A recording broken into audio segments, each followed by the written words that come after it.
طالبان له مقاومتیانو غوښتي یا تسلیم شي یا بیعت وکړي. دا چې مسعود ورته څه ویلي جزئیات هم دې ویډیو کې وګورئ او چینل سبسکرایب کړئ.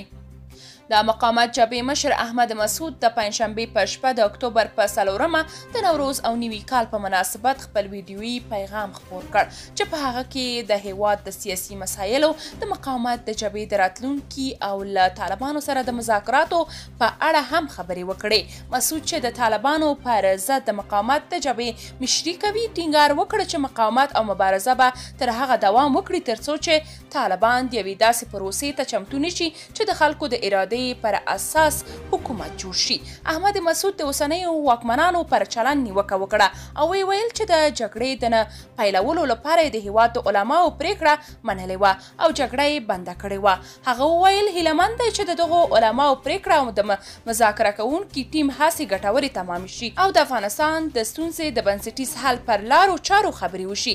هغه د دغو خبرو ته په اشارې سره چې په لومړیو کې د دواړو لورو ترمنځ په څو ځله ترسره شوي دي اشاره وکړه.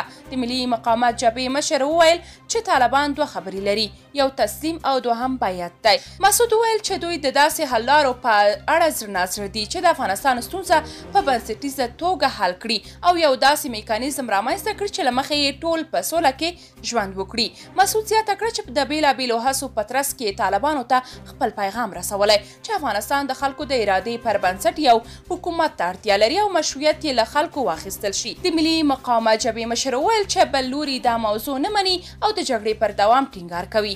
د هغه په وینا جګړه د مقاومت پر جبهې تپل شوې او له همدې امله د مقاومت مرکز جوړ شوی دی. مسعود وایي مقاومت د آزاد افغانستان او د استبداد په وړاندې مبارزه کوي. د وویل چې مقاومت به په بېلابېلو بڼو او په هیواد کې دننه او بهر په بېلابېلو ابعادو کې رامنځته شوی دی. نوموړي د اوسنیو واکمنانو پر چلند سختې نیوکې وکړې. د خلکو د شخصي حریم تر پښو لاندې کولو، د پخوانیو پوځیانو په وژلو، له دین څخه د وسلې په توګه کار اخیستل، د ښځو رسنیو په ځورولو او د بې عدالتۍ په سزا تورن کړ. درنو لیدونکو، تاسو که د دې موضوع په اړه کوم نظر لرئ کومنټ کې شریک او چینل سبسکرایب کړئ.